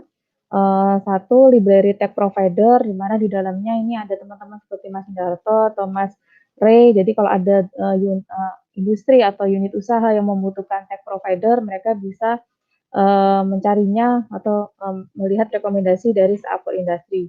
Kemudian tech link, ini temu bisnis antara pelaku usaha atau industri dengan startup-nya. Nah, khusus ini Mas Indarto ini benar-benar didorong sama Pak Menteri langsung waktu itu, Pak Agus Gumiwang. Jadi Mas Indarto bertemu dengan Pak Menteri, kemudian Pak Menteri meminta kepada Dirjen Agro saat itu untuk mempertemukan Mas Indarto dengan para pelaku industri di sektor agro. Kemudian ekosistem solusi teknologi dan akselerasi program atau program implementasi. Seperti apa sih ekosistem solusi teknologi yang kami bangun? Nah, ini salah satunya kita link ke expert. Saat ini kami juga bergandengan tangan dengan beberapa perguruan tinggi, termasuk salah satunya UGM nih yang sangat aktif di riset di bidang industri 4.0, bahkan sampai implementasinya juga perguruan tinggi lain. Kemudian juga expert dari luar maupun dalam negeri. Kemudian ini kami juga baru saja mendapat permintaan untuk CEO coaching di bidang robotika dari JICA. Jadi kami melihat potensi banyak dari coaching dari expert yang ingin menyalurkan atau share ilmunya ke teman-teman yang ingin mengembangkan solusi industri 4.0. Kemudian ada akses go global nih, salah satunya Mas Hindarto kemarin udah sempat jalan-jalan ke Singapura sama saya juga. Kemudian kita ada ke funding access, tahun ini kami bersama dengan Angin, kita memetakan para finalis ini masuk ke segmen investment yang mana. Gitu. Kemudian ada problem based database, jadi kita menyaring melalui salah satu program kami yaitu dialog solutif untuk memvalidasi masalah-masalah yang ada di industri kecil menengah maupun di sektor usaha lainnya. Kemudian ada lokal kontributor, salah satunya adalah teman-teman Innovation Academy ini. Itu adalah lokal kontributor kami supaya program kami lebih bergaung ke kampus maupun di daerah teman-teman lokal kontributor mempunyai komunitas. Nah, kemudian ini ada manufacturing access. Ini kalau teman-teman tahu, dan saya yakin teman-teman juga banyak yang mungkin sudah punya paten, udah punya prototype, tapi kemudian ketika diminta untuk mass production akhirnya bingung gimana sih yang bisa mass production atau membuat massal produk saya. Nah, karena kami Kementerian Perindustrian, kita punya link ke manufacturing yang bisa bekerja sama dengan teman-teman startup untuk membuat produknya menjadi mass pro. Nah, yang terakhir tentunya adalah kompetisi ini. Kompetisi ini merupakan suatu yang sangat spesial buat kami karena memang basisnya adalah pemecahan masalah. Nah, ini aspek dalam kompetisi yang kami lihat, yaitu satu dampaknya dulu. Jadi kami melihat teman-teman startup ini dampak inovasinya terhadap dunia usaha, khususnya industri. Dan tahun ini kami lihat dampaknya terhadap pemulihan ekonomi karena COVID. Gitu. Jadi kalau teman-teman punya solusi yang mempunyai dampak inovasi ke sosial, ke masyarakat, juga karena untuk pemecahan masalah COVID, silakan disubmit solusinya. Kemudian kita melihat aspek kelayakan implementasi seperti tadi Mas Rey bilang sudah harus ada produknya gitu kan, karena kami juga mempertemukannya dengan langsung ke pasar gitu. Jadi sudah harus ada produknya. Kemudian aspek teknisnya, teknologi yang digunakan, serta aspek peluang bisnis. Ini tiga permasalahan yang kami kompetisikan tahun ini. Semuanya kami ambil setelah kami melihat permasalahan di dunia industri yang terjadi. Jadi masa adaptasi kebiasaan baru, ini kita lihat bagaimana teman-teman pelaku usaha, masyarakat maupun IKM ini tetap harus produktif meskipun kita belum tahu nih pandemi berakhirnya kapan. Jadi kalau teman-teman punya solusi yang ke arah sana untuk masa adaptasi kebiasaan baru, di mana teman-teman pelaku usaha atau IKM tetap bisa produktif, tapi mereka tetap menjaga protokol kesehatan, baik itu platform maupun device, silakan di-submit. Kemarin saya juga melihat ada beberapa solusi IoT untuk deteksi orang memakai masker atau tidak, gitu, suhunya berapa. Nah, solusi-solusi seperti itu silakan kalau mau diikutkan kompetisi. Kemudian solve the problem efisiensi manufaktur. Nah, ini kita mencari solusi-solusi yang bisa membuat pelaku industri lebih efisien. Apakah itu dari rantai supply chain, rantai pasoknya, atau dari efisiensi mesin produksi, atau dari proses QC-nya. Gitu. Jadi kita ingin membuat sebuah IKM menjadi industri atau IKM menjadi lebih efisien. Gitu. Apakah bisa membantu di proses QC, di proses supply chain, apakah bentuknya bisa mesin, sistem, ataupun aplikasi, silakan. Kemudian solve the problem e-commerce enabler. Ini kami sendiri di Jen IKMA itu punya program IKM Go Digital, dan memang kami rasa memang tingkat keberhasilan untuk si pelaku IKM ini untuk dapat transaksi itu masih kurang dari 20%. Maka kami melihat bahwa masih banyak masalah nih di bidang e-commerce, dan kami mencari solusi-solusi e-commerce enabler yang bisa membantu teman-teman pelaku IKM ini untuk lebih mudah go digital melalui pemasaran online. Nah, ini ada jadwalnya. Sepertinya besok udah deadline, tapi saya nggak tahu. Mungkin kalau ada bisikan dari teman-teman Innovation Academy ini untuk bisa nggak ada dispensasi atau perpanjangan saya akan mendengarkannya dari teman-teman IA kalau misalnya masih ingin banyak yang submit ternyata padahal batas waktunya besok tapi masih banyak yang pengen submit, monggo disampaikan lewat teman-teman Innovation Academy. Nanti teman-teman IA akan berkabar ke kami. Nah ini berarti setelah melalui proses seleksi administrasi, teman-teman akan kami ambil 40 saat terbaik untuk nanti akan mendapat coaching one on one.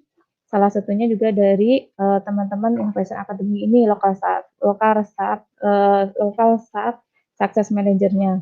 Kemudian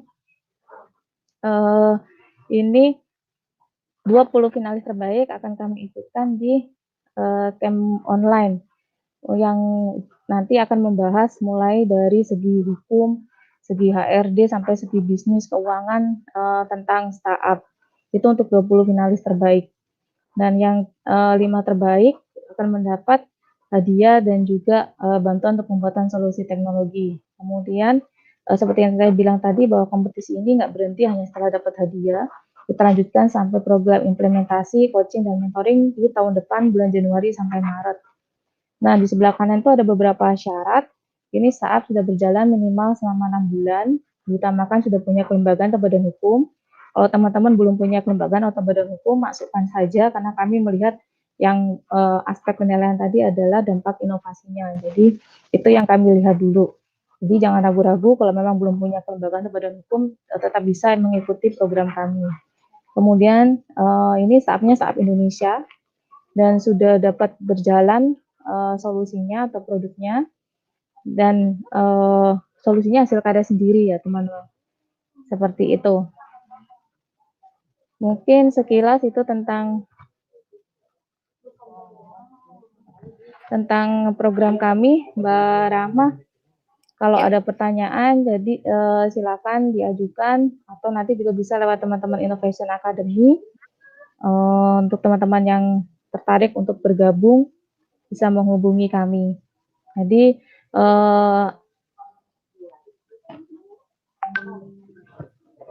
Oke. Halo? Ya, Oh terima iya. kasih. Saya mau berbagi kisah dulu nih Mbak Rahma. Gimana Mbak? Ya, ini saya mau berbagi pendapat dulu. Jadi ya, kenapa kami mencari solusi ya? Kami lebih menamakannya solusi, bukan inovasi, karena solusi ini berarti dia menjawab dari sebuah permasalahan. Dan kalau inovasi itu akan dilanjutkan menjadi solusi kalau kami melihat. Jadi kami melihatnya ini apalagi pelaku IKM itu atau pelaku UMKM itu tidak bisa mereka dikasih misalnya platform, device, kemudian ditinggal gitu. Itu yang kami lihat. Yang biasanya harus dilakukan adalah mereka harus didampingi oleh si teman-teman startup ini. Nah itu baru menjadi solusi. Seperti tadi Mas Ray, dia tidak hanya ngasih sebuah platform ke pelaku peternak, tapi Mas Ray juga harus mendampingi peternaknya. Nah, seperti itulah yang saat yang menjadi solusi di bidang industri gitu. Seperti itu Mbak Rahma, kalau ada yang kurang jelas bisa ditanyakan. Ya, highlight-nya cukup ini ya, bahwa lebih menawarkan solusi daripada inovasi itu sendiri karena menjawab permasalahan. Nah, Mbak Risma di sini tadi udah ada pertanyaan dari Saidah Hilman, mungkin nanti bisa bantu dijawab karena ini pertanyaannya langsung dijawab oleh perwakilan wanita nih. Kalau boleh tahu, penggunaan IT ke depannya buat prospek kerjanya lebih menjurus kemana kira-kira nih Mbak? Apalagi untuk seorang wanita itu kira-kira lebih mendukung ke arah mana? Mungkin Mbak Risma bisa memberikan insight-nya. Sebenarnya sekarang kita dunia usaha, apalagi dunia IT ya, itu nggak lagi hanya dikuasai oleh teman-teman cowok gitu. Padahal di sini ada Mas Ray sama Mas Sidarto ini. Dan juga ada Mas Alek, maaf ya Mas Alek, tapi ini karena yang nanya Mbak Saidah ini ingin tahu peluang profesi IT ke depannya. Jadi profesi IT ini, apalagi teman-teman kita tahu ya, Indonesia itu akan mengalami masa bonus demografi sampai tahun 2030. Pekerjaan yang dicari atau scope of work yang dicari itu akan bergeser. Yang dulunya mungkin lebih banyak ke pekerjaan yang mungkin membutuhkan tenaga, sekarang lebih ke brainware. Nah, di situ apalagi di eranya yang sudah dimana kita tahu industri 4.0 itu sudah mengglobal ya. Nah, ini teman-teman sebaiknya mulai aware dengan penggunaan teknologi industri 4.0 gitu. Karena akan semakin banyak implementasinya gitu. Nah, dan itu tidak melihat gender gitu, apakah dia cowok atau cewek, yang penting adalah kompetensi yang dimilikinya. Jadi kalau kita lihat ini semakin ke depan penggunaan teknologi digitalnya akan semakin masif. Mau jurusan yang mana, tapi kalau Anda bisa memberikan sentuhan teknologi digitalnya, itu akan membuat nilai plus baik untuk kompetensi maupun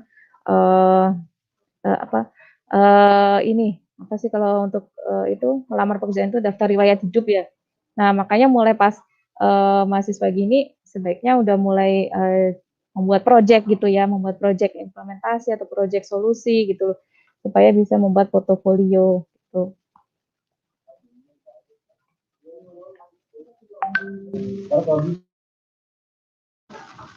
Menjawab Mbak Rahma?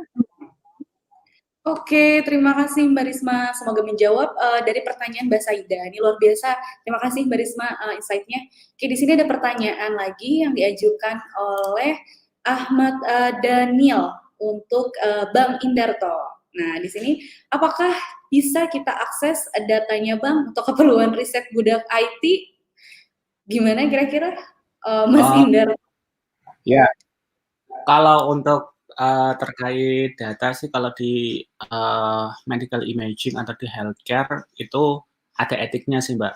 Jadi ada semacam ethical clearance. Jadi ketika saya nggak mendapatkan etik dari klien, dari partner saya, jadi nggak bisa untuk didistribusikan untuk penelitian. Cuma nanti kalau teman-teman ingin penelitian, bisa buka Kaggle, Kaggle, Kaggle. Di situ banyak dataset yang di-open. Itu banyak banget, ada tuberkulosis, malaria, COVID-19, dan lain sebagainya. Cuman itu data-data Eropa. Itu yang pertama. Terus kalau yang terkait dataset COVID-19 untuk CT scan, X-ray, dan lain sebagainya, itu kalau kita sudah kita anonimisasi sih. Jadi nggak ada informasi pasien, cuman saya nggak bisa kita publik karena itu datanya kita simpan di pemerintah, tepatnya di BPPT, di servernya BPPT, seperti itu. Itu sih Mbak mungkin. Jadi intinya belum bisa akses, cuma nanti kalau ingin kolaborasi, contoh teman-teman ada problem apa, ingin kolaborasi sama Neurobot, itu welcome sih. Kita senang banget, contoh ada case demam berdarah atau apa, kolaborasi dengan kita untuk kita bisa hilirisasi ke industri, kita sangat-sangat senang gitu. Cuman kalau teman-teman ingin mendeploy sendiri atau membuat AI algoritma, datasetnya mungkin bisa dilihat di Kaggle. Nanti di situ sangat banyak sekali, teman-teman bisa coba-coba gitu sih. Oke, terima kasih Mas Indarto jawabannya. Semoga di sini Mas Daniel tadi udah dapat insight juga. Sepertinya di sini teman-teman adakah yang ingin bertanya lagi atau sudah cukup? Ya, sepertinya kalau dilihat dari kolom chat sih sudah tidak ada lagi. Untuk itu mungkin last question aja. Mungkin ada pesan yang ingin disampaikan dari Mas Ray atau Mas Indarto dan juga Mbak Risma untuk para peserta yang mungkin sekarang juga tengah bersiap-siap mengikuti program Sara for Industry ini. Monggo, Mas Ray dulu mungkin. Oke, terima kasih Rahma. Oke, jadi kalau buat teman-teman semua yang di sini, lagi-lagi apabila teman-teman di sini udah punya produk yang tadi udah sesuai kriteria tahun ini, silahkan coba aja gitu, karena memang boleh dibilang banyak banget keuntungannya untuk ikut program ini juga, dan lagi-lagi mumpung kita masih muda nih, banyak-banyakin pengalaman, apalagi buat ikut join-join kegiatan seperti ini juga, karena nanti di dalamnya ini bakal banyak banget pelajarannya, ketemu mentor, ketemu networking sesama peserta, itu akan ngebantu banget ke depannya lah buat kita semua. Jadi buat teman-teman yang mau ikut tahun ini, coba silakan submit aja, nggak perlu, ya pede aja lah dengan produknya gitu. Jadi jangan ini kayaknya kayak bakal kalah deh. Ya kita nggak ada yang tahu ya. Jadi kriteria itu ada sendiri gitu. Kita jangan langsung skeptis sama diri kita sendiri bahwa produk kita kayaknya nggak cocok deh ikut kayak gini, masih terlalu cupu atau kayak gimana. Daftarin dulu aja, kalau teman-teman bisa sampai lolos ke 20 besar tadi ya, itu kayak bakalan banyak banget benefit yang didapat dan bisa sering ngobrol sama Bu Risma juga. Itu seru sih, banyak insight-nya. Gitu kalau dari aku, Rahma. Yanti, thank you. Thank you Mas Rey. Selanjutnya Mas Indarto, pesan Ya. yang disampaikan. Kalau dari saya kembali lagi seperti presentasi saya yang di awal, jadi mentality gitu, mentalitas. Jadi ketika teman-teman nanti ini salah satu channeling atau salah satu jalan usaha teman-teman untuk apply di Startup for Industry. Kalau itu nanti lolos, itu alhamdulillah jadi jalan bagi teman-teman. Tapi kalau tidak, tetap jaga mentalitas, terus habis itu tetap ya semangat menjalankan startupnya. Jadi bukan hanya melulu duit gitu, tapi gimana teman-teman fokus menyelesaikan problem di lapangan, seperti itu sih. Nanti kedepannya pasti rezeki pendanaan dari sebagainya pasti datang kalau teman-teman fokus pada problem. Mungkin seperti itu sih Mbak dari saya. Oke, terima kasih Mas Indarto. Terakhir mungkin nih, dari Mbak Risma, mungkin ada pesan yang disampaikan buat teman-teman yang ingin mendaftar di kegiatan Startup for Industry ini? Ya, terima kasih. Jadi kami dari Kementerian Perindustrian kami menunggu teman-teman partisipan yang di sini karena kami percaya nih jangan sampai rekornya Jogja tidak ada yang mewakili. Tiap tahun kok Jogja juara, pasti aja ada masuk dari Jogja itu. Kemarin tuh sampai ada berapa grup itu dari Jogja itu diborong. Nah, itulah makanya saya sangat berharap besar ini dari teman-teman Jogja, tunjukkan kemampuan kalian, bantu industri Indonesia lebih berdaya dengan teknologi. Jadikan Make Indonesia 4.0 itu benar-benar Make Indonesia 4.0 dengan Tech Startup Indonesia. Mari bergabung bersama ekosistem solusi teknologi bersama Startup for Industry. Itu aja Mbak Rahma. Kalau mau kontak-kontak juga bisa lewat Innovation Academy atau silakan berkunjung ke website kami di www.startupforindustry.id dan Instagramnya juga ada @startupforindustry.id. Terima kasih Mbak Rahma, Mas Indarto, Mas Re atas waktunya. Ya. Main-main yuk ke sini. Ini Mbak Risma di mana? Di Jakarta ya? Oh, Jakarta, ingin ke sana saya sebenarnya. Ntar kalau pandemi udah reda Mbak main ke Jakarta. Kalau ke sana harus swab dulu ya. Betul. Ya, terima kasih banyak Mbak Risma, sukses untuk acara Startup for Industry ini. Semoga juga nanti pemerataan. Mas Ray juga terima kasih sudah memberikan insight-insight luar biasa di bidang peternakan dan juga Mas Indarto di bidang IoT juga. Dan teman-teman semua, dengan berakhirnya rangkaian acara ini, berakhir pula webinar Startup for Industry. Terima kasih teman-teman atas semangat dan antusiasmenya sudah mengajukan pertanyaan. Sampai jumpa di lain kesempatan dan berjumpa lagi dalam webinar Startup for Industry di tahun mendatang. Dan jangan lupa nih bagi teman-teman yang belum mengisi presensi bisa langsung mengisi yang akan ditampilkan. Nah, di sini ada feedback form dan permohonan sertifikat, di mana formulir ini akan ditutup dalam waktu 5 menit. Jadi langsung bagi teman-teman melakukan registrasi di situ untuk bisa mendapatkan sertifikat dan juga mengisi link presensi. Kalau begitu, terima kasih banyak teman-teman semuanya. Saya Rahmayanti, pamit undur diri. Mohon maaf apabila ada kekurangan. Sampai jumpa di Startup for Industry di waktu mendatang. Dadah!